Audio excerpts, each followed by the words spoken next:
Well, welcome to Earlswood Baptist Church House Group Online.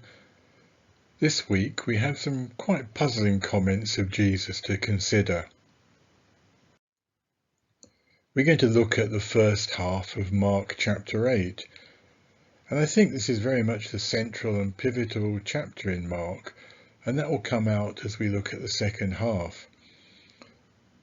But in this first part of chapter 8, Jesus miraculously feeds another crowd and then confuses his disciples, and possibly me anyway, with his teaching. Our reading is Mark chapter 8, verses 1 to 21. Mark chapter 8. During those days another large crowd gathered. Since they had nothing to eat, Jesus called his disciples to him and said, "I have compassion for these people. They have already been with me 3 days and have nothing to eat. If I send them home hungry, they will collapse on the way, because some of them have come a long distance." His disciples answered, "But where in this remote place can anyone get enough bread to feed them?" "How many loaves do you have?" Jesus asked. "7," they replied. He told the crowd to sit down on the ground. When he had taken the 7 loaves and given thanks, he broke them and gave them to his disciples to distribute to the people, and they did so. They had a few small fish as well. He gave thanks for them also, and told the disciples to distribute them. The people ate and were satisfied. Afterwards the disciples picked up 7 basketfuls of broken pieces that were left over. Above 4,000 were present. After he had sent them away, he got into the boat with his disciples and went to the region of Dalmanutha. The Pharisees came and began to question Jesus. To test him, they asked him for a sign from heaven. He sighed deeply and said, "Why does this generation ask for a sign? Truly, I tell you, no sign will be given to it." Then he left them, got back into the boat, and crossed to the other side. The disciples had forgotten to bring bread, except for 1 loaf they had with them in the boat. "Be careful," Jesus warned them. "Watch out for the yeast of the Pharisees and that of Herod." They discussed this with one another and said, "It is because we have no bread."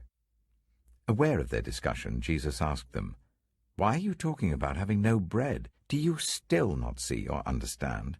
Are your hearts hardened? Do you have eyes but fail to see, and ears but fail to hear? And don't you remember, when I broke the 5 loaves for the 5,000, how many basketfuls of pieces did you pick up?" 12, they replied. "And when I broke the 7 loaves for the 4,000, how many basketfuls of pieces did you pick up?"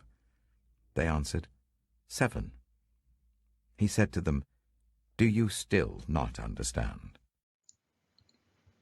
Well, when we come to look at the feeding of the 4,000, of course it's very similar to the feeding of the 5,000 that we looked at in Mark 6.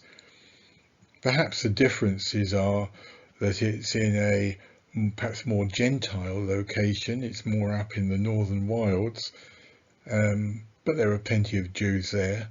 It may be a sign that Jesus was prepared to take the message to anyone who'd listen, Gentiles included, or it might be it was the Jews who came out from the Gentile areas to listen to him.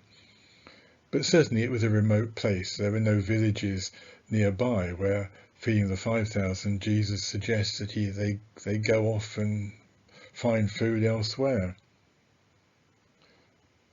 But the miracle is very similar, and we might just ask ourselves what we can learn from this account and perhaps the previous one.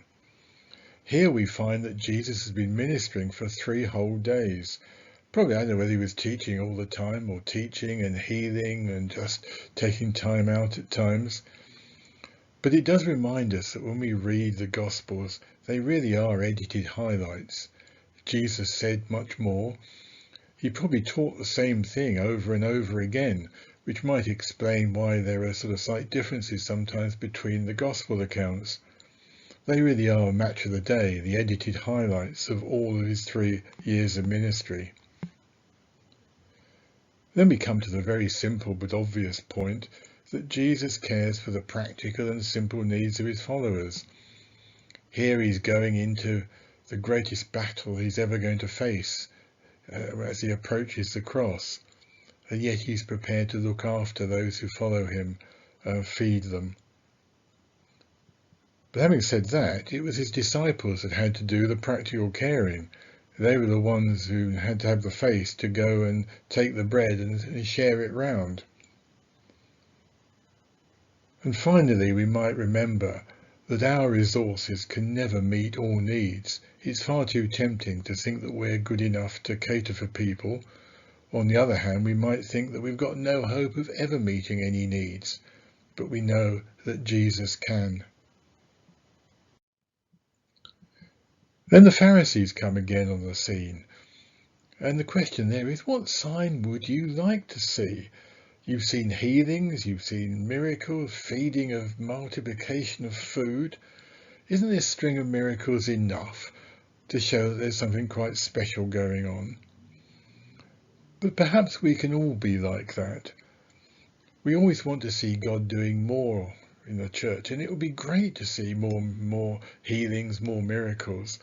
We want to see more, but maybe sometimes that in looking for more we miss what God is doing already. And perhaps that's a challenge. We can look around and think, well, what is God doing in our midst at the moment? So what else do we do? Do we resemble the Pharisees in the way we approach Jesus? I don't know. Jesus there quotes Isaiah 6, and there are also echoes of Jeremiah there. And perhaps a message he's got for the Pharisees. Well, if you don't listen, you're going to end up like Judah.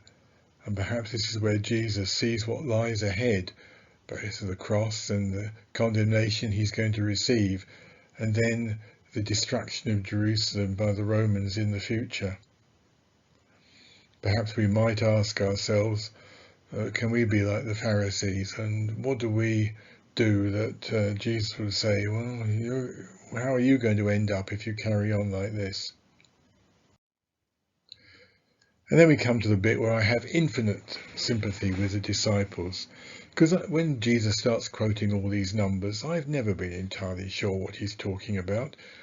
They might be significant, and I'm sure people have written long sermons about the sevens and the 5,000s and the 4,000s and how they are significant numbers. And indeed, quite often the Gospel writers and all the New Testament writers do use special numbers for special things to show that important things are happening. Or are the disciples here just confusing the practical and the spiritual? That they were worried about whether they had a loaf and whether Jesus was getting at them because they'd run out of bread. And how could they worry about running out of bread when Jesus has just done this miracle? But they're confusing this with the teaching about the kingdom. Because perhaps what Jesus was saying here was that the yeast of the Pharisees and the Herod were the fact that they had the wrong sort of kingdom views. The way they saw God's kingdom was not the way Jesus saw it, the real way. The Pharisees wanted a stricter kingdom, the one with more rules and laws, so that people obeyed God's laws perfectly, and it was impossible for them to get it wrong because they had all the add-ons on the end. There was no freedom in what they were doing. Herod wanted a diluted kingdom. He wanted to be in power and wanted God to recognize his rather illicit marriage and all the rather evil things that he was doing. As he was only half Jewish, he wanted God to concede that he was fully Jewish. Neither caught the kingdom that Jesus brought, the radically different kingdom that we know and hopefully follow. So the thoughts to just close for today. I was just reminded that Jesus is concerned with the everyday concerns that are around us. You see, people complain about praying for a parking space and all the trivial things like that. Yes, they are trivial, and we shouldn't do them too often. But yet Jesus does care for these everyday problems that we have. And perhaps we might remember that tonight as we pray for the needs around us. And then into the bigger picture, do we see Jesus' kingdom correctly? Or do we have a distorted vision of it?